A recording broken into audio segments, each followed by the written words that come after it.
श्री सीताराम जी सरकार की जय। श्री हनुमान जी महाराज की जय। श्री गौरी शंकर भगवान की जय। श्री अयोध्या धाम की जय। श्री सरयू महारानी जी की जय। सर्व संतन की जय, सर्व भक्तन की जय। जय जय श्री सीताराम। हम सभी राम जी के विभिन्न अवतार के रहस्य और शंकर जी ने माता पार्वती से राम जी के जो अवतार कहे हैं उन सभी अवतारों के प्रसंग में हम लोग सुन रहे हैं। और पिछले भाग में हमने सुना था स्वयंभू मनु और शत्रुपा जी। स्वयंभू मनु अरु शत्रुपा जिन ते भई नर सृष्टि अनुपा।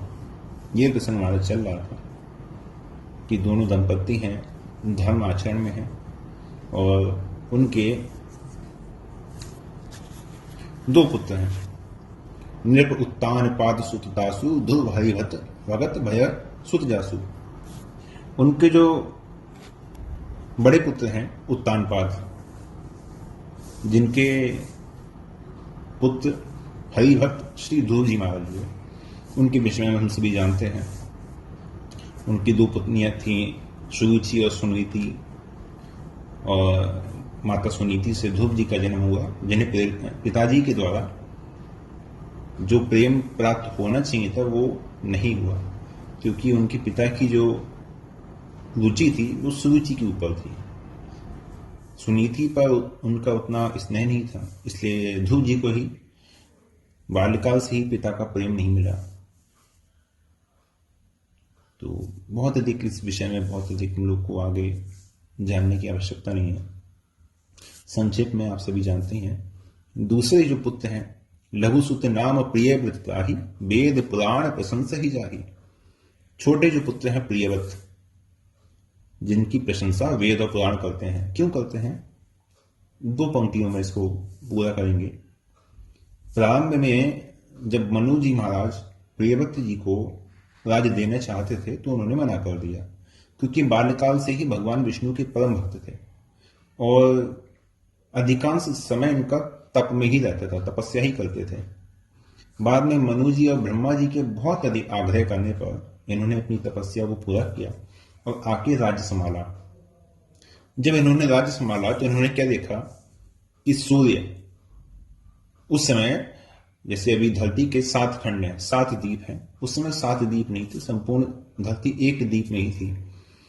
तो इन्होंने देखा कि एक समय ऐसा आता है जब सूर्य का प्रकाश केवल धरती के ऊपर ही पड़ता है, और एक समय ऐसा आता है जब धरती के ऊपर सूर्य का बिल्कुल प्रकाश पड़ता ही नहीं है, क्योंकि सब द्वीप आसपास थे। तो जैसे ही पृथ्वी का दूसरा हिस्सा आता था तो संपूर्ण जो द्वीप थे वो अंधकार में हो जाते थे। तो इसके लिए उन्होंने क्या किया, इन्होंने सूर्य देव से एक रथ लिया जो सूर्य की गति के समान ही चलता था, और इन्होंने उस रथ के द्वारा वो जो 7 द्वीप जो बनाए गए हैं वो इनके द्वारा ही बनाए गए हैं। पृथ्वी को इन्होंने 7 द्वीपों में विभाजित कर दिया, जिससे 7 समुद्र बने और 7 द्वीप बने। तो इसीलिए वेद पुराण प्रशंसा ही जाही, इसीलिए वेद और पुराण इनकी प्रशंसा करते हैं। संक्षेप में इतना।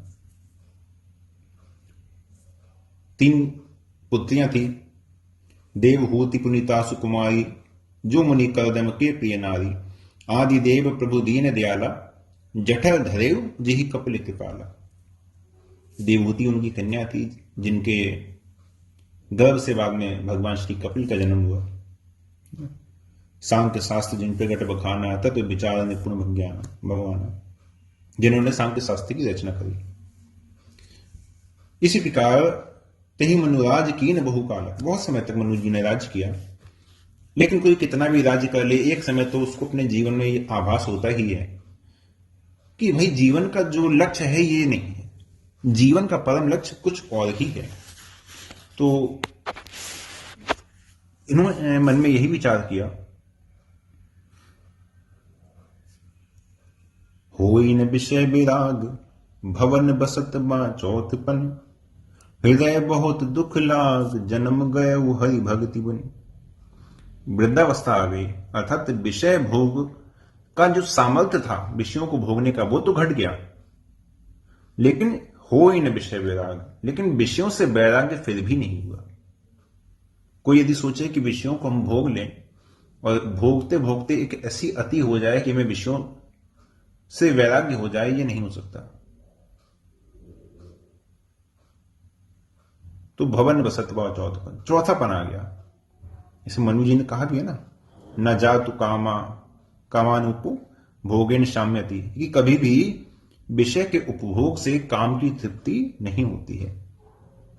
भाई घी को जितना डालेंगे अग्नि तो उतनी ही अधिक प्रज्वलित होगी, कम तो होगी नहीं। उसी प्रकार से विषय भोग की स्थिति है। हृदय बहुत दुख लाग जन्म गए हरि भक्ति में। मन में सबकी बात रहती है कि जब तक विषयों से मन हटकर भगवान की भक्ति में ना लगे, भगवान में ना लगे, तब तक जीवन की सार्थकता नहीं। इतना कर्मकांड होते हुए, इतने बड़े सम्राट होते हुए, ब्रह्मा जी के मानस पुत्र होते हुए भी फिर भी उन्हें लगता है कि नहीं, जीवन में यदि भगवान की भक्ति नहीं करी तो जीवन व्यर्थ है। ये बात मनुष्य भी जितना जल्दी समझ ले उतना ही सबके लिए उत्तम है। जन्म गए वो हरि भक्ति बनी, अर्थात भक्ति से ही जन्म का साफल्य है। बरवस राज सुत ही तब दीना, नारी समेत गवन बन कीना। राजा ने दोनों पुत्रों को जबरदस्ती ही राज दिया। जैसे मैंने कहा कि प्रियव्रत जी का तो मन पहले ही नहीं था कि वो राज ग्रहण करें, और उत्तानपाद भी उस समय राज ग्रहण नहीं करना चाहते थे, लेकिन पिता ने बहुत आग्रह पूर्वक बरवस राज सुत ही तब दीना। तीरथ बर नैमिष विख्याता, अति पुनीत साधक सिद्धिदाता। ऋषियों से तपस्या के लिए भूमि पूछी कि कौन सी भूमि तपस्या के लिए अच्छी है। ऋषियों ने कहा कि आप नैमिषारण्य है ना, नैमिष विख्याता, नैमिषारण्य में जाके आप भगवान की तपस्या कीजिए। कर ही आहार शाक फलकंदा, सुमर ही ब्रह्म सच्चिदानंद। अन्न का आहार छोड़ दिया, अन्न का आहार छोड़ दिया, ठीक है। वन में जो शाक है, कंदमूल है, फल है, जो मिल जाता उसी का आहार करने लगते हैं। अब जिसका मंत्र जपा जाता है, उसका ध्यान किया जाता है, उसी का स्मरण किया जाता है, उसी के लिए तपस्या होती है ना।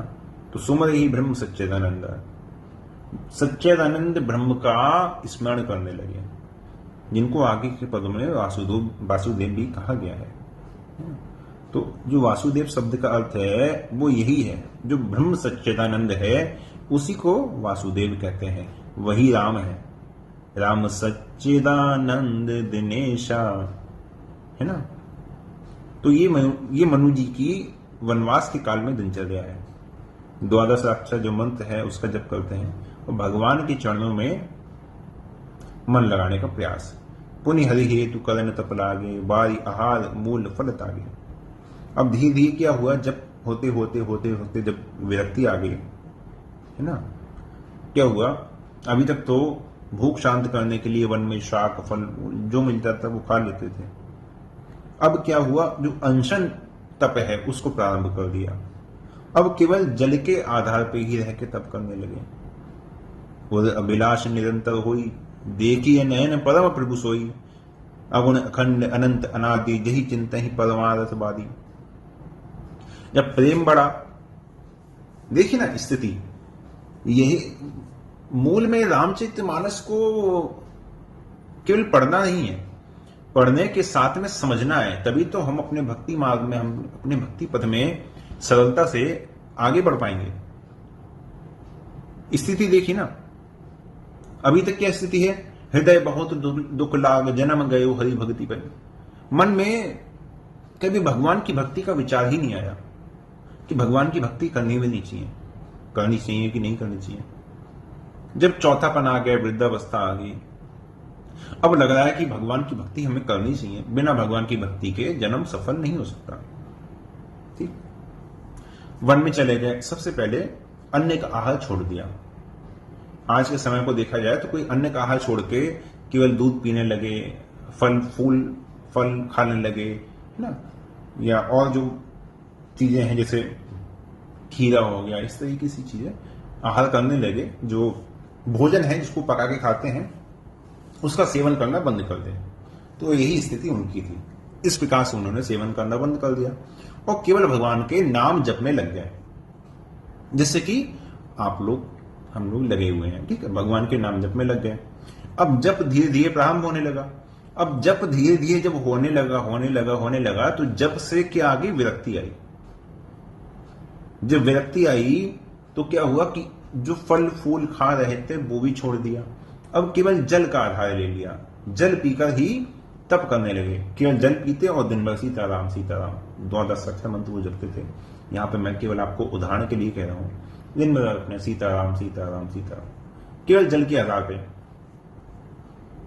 अब धीरे धीरे क्या परिवर्तन आया, पहले जप में मन नहीं था, फिर जप में मन लगा। अब जब जप में मन लगने लग गया तो जप में मन लगते धीरे धीरे भगवान के प्रेम की प्राप्ति हुई। ठीक, ये धीरे धीरे होता है, ये आप सभी के जीवन में भी वैसे ही चलता है। धीरे धीरे भगवान के प्रेम की प्राप्ति, है ना, भगवान के दर्शनों की इच्छा व्याकुल हो गया और अभिलाष निरंतर हुई। अब मन में अभिलाषा होने लगी कि देखिए नयन परम प्रभु सोई, अब भगवान का दर्शन करेंगे, क्योंकि ध्यान करने में अब संतोष नहीं हो रहा है, अब आंखों से देखना चाहते हैं। भरी लोचन बिलो की उपदेशा, तब सुने हो निर्गुण उपदेशा। काव्यशुंडी जी जब लोमश जी निर्गुण का उपदेश देते हैं तो यही कहते हैं ना, भरी लोचन बिलो की उपदेशा, पहले नेत्र भर के रघुनाथ जी को देख लूं और तब सुने हो निर्गुण उपदेशा, तब आपके फिर निर्गुण का उपदेश भी सुन लूंगा, लेकिन अभी नहीं, है ना। ब्रह्मा है, विष्णु है, शिव है, ये सब प्रभु हैं, लेकिन राम जी महाप्रभु है ना, महाप्रभु का स्वरूप है। अब महाप्रभु का स्वरूप यहां कहते हैं, अगुण अखंड अनंत अनादि, जही चिंता ही परमार्थवादी। जो प्रकृति के पार होने के कारण निर्गुण है, निरअवयव होने के कारण अखंड है, नाश रहित है इसलिए अनंत है, जन्म मृत्यु से परे हैं, अजय हैं इसलिए अनादि हैं, और ब्रह्मवादी जिनका चिंतन करते हैं, एक क्षण के बिना उनकी चिंतन के बिना व्यर्थ नहीं जाता। तो जही चिंतन ही परमार्थवादी, नीति नेति जही वेद निरूपा, निजानंद निरूपादि अनूपा। शंभु बिरंच विष्णु भगवाना, उपजही जासु अंश ते नाना।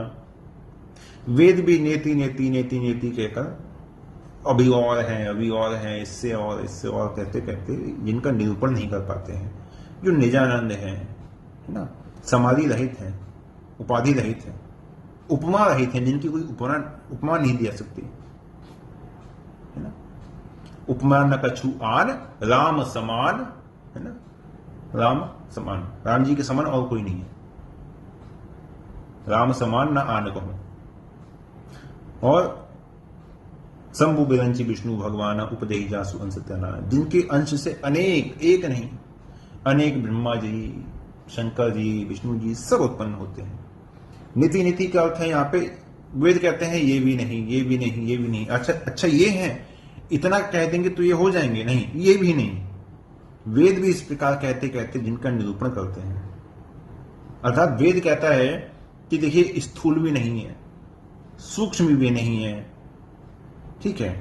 अब दोनों अवस्थाओं का निषेध हो गया, अभाव हो गया, तो अभाव भी ना समझे, है ना। निजानंद है अर्थात स्वरूप के, अपने स्वरूप के आनंद में है, इसलिए निजानंद इसलिए कहते हैं इसमें अहंकार नहीं है, जो अपने में ही स्थिर है। जितना हमारा अभ्यास होता है जप का, योग का, उस अभ्यास से जितना हमारे अहंकार की निवृत्ति होती है। अभी क्या है अहंकार, मैं अरुमोद तोड़ते माया, जीव सकीने जीव निकाया, ये हमारा अहंकार है। मैंने ये किया, मैंने वो किया, मैंने जप किया, मैंने रामचरितमानस किया, मैंने पाठ किया, मुझे ये नहीं होता, ये क्या है, ये मैं स्वयं, ये स्वयं का अहंकार है। लेकिन जबकि अभ्यास से जैसे जैसे इस अहंकार की विस्मृति होती जाती है, उतना ही सूक्ष्म रूप से वो जो भगवान है निजानंद, उस निजानंद का अनुभव होना प्रारंभ हो जाता है। ठीक है, जिनमें जाति, गुण, क्रिया, संज्ञा ये कुछ नहीं है। 4 प्रकार की उपाधियां हैं, उनमें कुछ नहीं है। उनकी कोई जाति नहीं है, कोई गुण नहीं है, कोई क्रिया नहीं है, कोई उनकी संज्ञा अर्थात उपमा नहीं दी जा सकती है, इसलिए वो निरुपाधि कहलाते हैं। उनके समान कुछ नहीं है, इसलिए वो अनुपम है ना। अब त्रिगुण के अधिष्ठाता है, त्रिदेव भगवान है ना। उत्पत्ति, पालन, नाश ये सब करने वाले हैं। ऐसे अनेक त्रिदेव जिनके अंश मात्र के प्रतिबिंब से उत्पन्न होते हैं, वो है सो जानकी पति मधुर मूर्ति मोदमय मंगलमयी, है ना। लोक लोक प्रति भिन्न विधाता, भिन्न विष्णु शिव मनुदिशित्राता। सब लोक में अलग अलग है ना। जितने लोक है सब में अलग अलग है। जैसे मान लीजिए भारत है, ठीक है, भारत को एक ब्रह्मांड के समान मान लीजिए, एक ब्रह्मांड है, 29 राज्य हैं, तो मान लीजिए इसमें 29 लोक हैं, 29 पृथ्वियां हैं, 29 छोटे छोटे ब्रह्मांड मान लीजिए। अब सबके अपने पालन करने वाले हैं, सबके अपने मुख्यमंत्री हैं, सबके अपने राज्यपाल हैं, सबके अपने कुछ अधिकारी हैं, सबके अपने अपने हैं। तो उसी प्रकार अनंत ब्रह्मांडों में अनंत त्रिदेव हैं, अनंत मनु हैं, अनंत शत्रुपा हैं, सब अपने अपने ब्रह्मांड का पालन करने वाले हैं। लेकिन सबसे ऊपर है सब कर परम प्रकाश सब जोई, राम अनादि अवधपति सोई। ऐसे प्रभु सेवक बस अहि, ऐसे जो परम प्रभु हैं ये भी अपने भक्त के अधीन ही कहे जाते हैं। भगत हेतु लीला तन गहि, और ये केवल भक्त के हित के लिए ही शरीर धारण करते हैं। इससे पहले के जितने अवतार हुए हैं वो श्राप के कारण हुए हैं, लेकिन ये जो अवतार हुआ है ये भक्त हेतु लीला तन धरहि, ये भक्तों के हित के लिए आते हैं, भक्त के कल्याण के लिए आते हैं।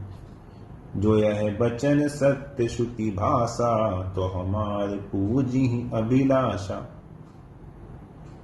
जितने हैं देव हैं सब सेवा के अधीन है, कोई ऐसा नहीं जो सेवा के अधीन नहीं है, जो सेवा करने से प्रसन्न ना हो, सब सेवा के अधीन है। लेकिन ये जो प्रभु हैं, ऐसे जो प्रभु हैं ये सेवा के अधीन नहीं है, ये किसी नियमों के अधीन नहीं है, वो इस संसार से विलक्षण है ना। ये नहीं है कि आप उनकी सेवा करेंगे, आप उनको सब कुछ कर रहे हैं तो ही वो आप पर कृपा करने वाले हैं, इसका अर्थ ये नहीं है। ऐसा नहीं है कि आपकी सेवा करने से वो आपके वशीभूत नहीं हो जाते, लेकिन वो केवल जो सेवादार है वो सेवा कर रहा है, उसी पर कृपा करें, दूसरे पर ना करें, दूसरे को दूसरी दृष्टि से देखें, ये ऐसा नहीं है। हाँ, सेवा करने से वो वश में हो जाते हैं। ठीक है, ए विधि बीते बरस सट, सहस बारी आहार, संबत सप्त सहस्त्र पुनि, रहे समीर आधार। इस प्रकार जल का आधार लेते हुए 6000 वर्ष व्यतीत हो गए। फिर 7000 वर्ष वायु के आधार पर रहे। पहले जो तप किया वो 6000 वर्ष का किया, क्रम से फिर तपस्या वो बढ़ाते जा रहे हैं। पहले कुछ दिन क्या किया, फल मूल साग ये सब खाया, ठीक है। फिर उससे धीरे धीरे तपस्या का प्रारंभ किया, फिर धीरे धीरे उस हार को कम करते करते जल पे ले आए। अब जल पीकर रहना जब से आरंभ किया तब से फिर तब प्रारंभ हुआ, धीरे धीरे जल को कम करते रहे और स्वयं को वायु के आधार पर ले आए, है ना। और 6000 वर्ष जब इस प्रकार से तपस्या करी तो 6000 वर्ष में जल का आधार भी छोड़ दिया। अब धीरे धीरे जो वायु का पान कर रहे थे, धीरे धीरे उस वायु के पान को भी कम करने लगे। फिर जब एकदम से निराधार होने में उनको 7000 वर्ष लगे, तब उनके 2 तप पूरे हो गए। बरस सहस्र 10 त्याग सो, है ना। फिर 10,000 वर्ष में उसको त्याग दिया। ठाड़ है एक पग दो, दोनों एक पैर से खड़े रहे। विधि हरिहर तप देखी अपारा, मनु समीप आए बहुबारा। सबसे पहले कोई आधार नहीं, एक पैर से तप किया है ना। इससे पहले दोनों पैर से तप कर रहे थे, फिर जैसे ही वायु का आधार छोड़ दिया एक पैर से तप करने लगे। 10,000 वर्ष तक इस प्रकार से निराधार रहे। ये तीसरी तपस्या हो गई। ठीक, पहली तपस्या जल, दूसरी वायु, तीसरी निराधार। ठीक, 3 तपस्या हो गई। अब पहली तपस्या पे ब्रह्मदेव, दूसरी पे विष्णु, दूसरी पे है ना शंकर जी, और तीसरे में विष्णु जी। ठीक है, और जैसे ही तीसरी पूरी हुई तो त्रिदेव तीनों आ गए। ठीक है, एक एक करके देखिए। जैसे ही तीसरी पूरी हुई तो विधि हरिहर तप देखिए पारा, तीनों ने देखा भाई अपना अपना सब पूरा हो गया, चलो चल के वरदान देना है, तो तीनों आ गए। ठीक है, क्यों? क्योंकि तपस्या किन के लिए हो रही है? तपस्या हो रही है जो अनंत है, अनादि है, यही चिंता ही परमार्थवादी। इसलिए यदि इनमें से एक आते तो इनकी तपस्या में आप वरदान देने के अधिकारी नहीं है। उनकी तपस्या हो रही है जो त्रिगुणातीत है, जिनके अधीन आप सब हैं, आप जिनके अंश से उत्पन्न है, उनके लिए हो रही है। इसलिए उनको वरदान देने के लिए या तो उनका होना आवश्यक है या फिर तीनों का अंश स्वरूप से एक साथ होना आवश्यक है, तब उनकी क्षमता हो पाएगी। क्योंकि उनसे ही तीनों उत्पन्न है, तो या तो वो तीनों एक साथ हों त्रिदेव, या फिर वो अकेले हों। इसलिए यहां पे तीनों आए हैं। ठीक है, मांगहु बर बहु भांति लोभाए, परम धीर नहीं चल ही चलाए, अस्थि मात होए रहे शरीरा, तदपि मनाग मन ही नहीं पीरा। बहुत प्रकार से ललचाया, बहुत भांति से बार बार कहते रहे वर मांग लो, है ना। जैसे इंद्र का पद ले लो, ब्रह्मलोक में आ जाओ, वैकुंठ में वास ले लो, चलो कैलाश चलो हमारे साथ, हमारी सेना में भर्ती हो जाना, हमारे गणों के साथ रहना। मतलब तीनों ने अपने अपने लोक के लिए कहा। ठीक है, लेकिन परम धीर नहीं चली खिला। बाद में सबने कहा कि ठीक हो, कोई बात नहीं, ऐसा है तो कुछ नहीं चाहिए तो मोक्ष मांग लो, हम तुम्हें वो दे देंगे। तो ऐसे त्रिदेवों ने कहा, ये हम लोग मान के चल सकते हैं। लेकिन मनु जी के निश्चय में कोई परिवर्तन नहीं हुआ। क्यों? वही स्थिति चातक वाली, लोचन चातक जिन करी राखे, रही दरस जलधर अभिलाके। जिनकी स्थिति केवल चातक की भांति केवल एक उस बूंद को देखती है, स्वाति नक्षत्र की बूंद को, वो कहीं दूसरी ओर नजर नहीं फेर सकते। निदरहि सरित सिंधु सरवारी, वो करोड़ों समुद्र को भी छोड़ सकते हैं कि नहीं, हमें समुद्र भी नहीं चाहिए। रूप बिंदु जल हो ही सुखारी, समुद्र को छोड़ सकते हैं लेकिन एक बूंद से सुखी हो जाते हैं। ये भी वैसे ही है। उन रघुनाथ जी के दर्शन की एक बूंद होनी चाहिए, त्रिदेव नहीं चाहिए। और सभी साधकों को यही चाहिए, यही होना चाहिए कि जो आपके एकमात्र साध हैं, केवल उनको ही इंगित करके, उनको ही उद्देश्य करके अपना तप करना चाहिए। अब 23,000 वर्ष की तपस्या हो गई। 23,000 वर्ष की तपस्या में हाड़ मांस रक्त मज्जा सब सूख गया। सतयुग में ऐसी स्थिति होगी कि अस्थिगत प्राण रह गया, केवल हड्डी हड्डी रह गया, फिर भी प्राण नहीं गए। क्यों? क्योंकि भक्ति में मन लगा हुआ है, भगवान के चरणों में लगा हुआ है। प्रभु सर्वज्ञ दास निज जानी, ऐसे नहीं जाना। पहले त्रिदेवों को प्रेरित किया, त्रिदेव गए, हर प्रकार से जांच लिया, परख लिया, ठोक बजा के देख लिया कि ये वास्तव में है हमारे लिए एकमात्र है कि नहीं है, हमारे ही अनन्य है कि नहीं है, हमारे ही शरणागत है कि नहीं है। प्रभु सर्वज्ञ दास निज जानी, गति अनन्य तापस निपरानी। मांग मांग बल भई नभ बानी, परम गंभीर कृपामृत सानी। भगवान ने जान लिया कि स्वार्थ के दास नहीं है, ये मेरे अपने दास हैं, है ना। जे पामल भय दास आस के, ते सभी ही चेरे। जे पामल भय आस दास के, भय दास आस के, जो अपनी आस के दास हो गए, ते सब ही के चेरे। रघुपति कृपा आस ज्योति, जिन ते सेवक हरि के। तो भगवान की कृपा के नहीं है, भगवान की कृपा तो केवल उनके अनन्य शरणागत पर ही होती है। तो अनन्य गति है, इसलिए तेदेव की भी अपेक्षा इन्होंने नहीं करी। तब गंभीर वाणी हुई। यह वाणी कहां से है? इंद्रियों से नहीं उठ रही है, किसी के बोलने से नहीं आ रही है, आकाशवाणी है, उनकी कृपा का अमृत है, उसी से आ रही है, आकाश से आ रही है कि मांगो मांगो। मृतक जियावनी गुया सहाई, श्रवदंद होई उजब आई। हष्ट पुष्ट तन भय सुहाई, मानव अभी भवनति आई। अमृत में वाणी है, अमृत से सनी हुई है, इसलिए मृतक जियावनी कहा। जैसे ही कानों में गई, कानों ने शब्द को ग्रहण ही किया था कि शब्द सुनते ही जैसे ही अमृत हृदय पहुंच गया, तो जैसे अमृत कहीं गिर जाए तो सूखा भी सब हरियाली हो जाता है, उसी प्रकार इनका जो शरीर था वो पहले की जैसा हो गया।